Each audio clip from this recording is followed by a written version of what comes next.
What's up, everybody? I got a 2016 Toyota Tundra here.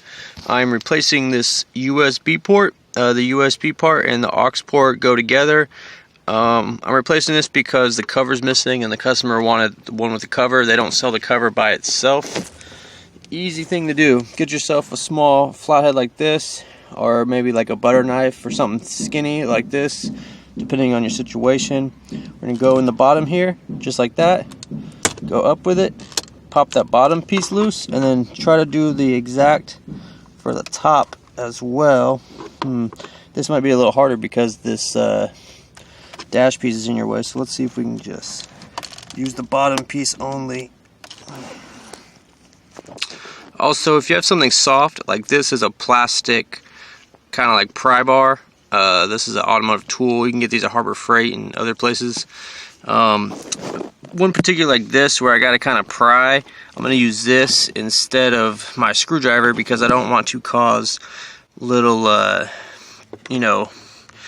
dents or anything, because this plastic bends real easy and dense. So I'm going to use this, push this in here, and this plastic won't damage it. Let's see if I can do this. And basically what a person would want to do is, these USBs have a little springy part right here and on the bottom. And what you're trying to do is compress this part so then you could pull it out, because when you push it in, this little spring part will go in and latch. So all we're doing is trying to compress those two and then pull it out.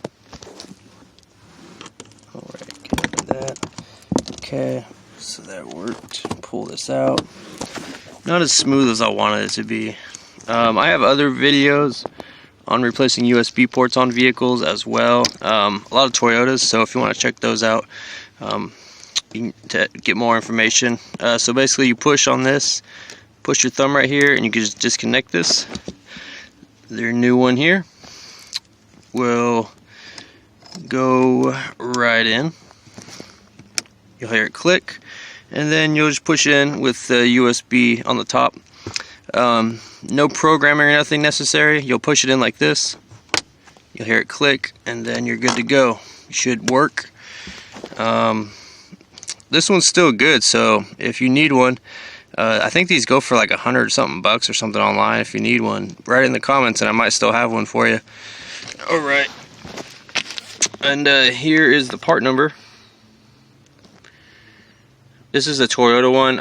In the future they may have aftermarket ones, because like I said, the Toyota ones are kind of expensive. Now guys, sometimes you could take, if you have a plastic pry bar like this, sometimes like down here I kind of made a little dent right here.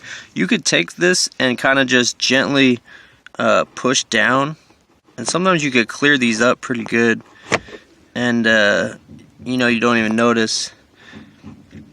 And yeah, it's just the plastic, but just try to be careful. This one is kind of a little tough because it's right here, but alright, that's it guys. Thanks for watching, and I'll see you next video.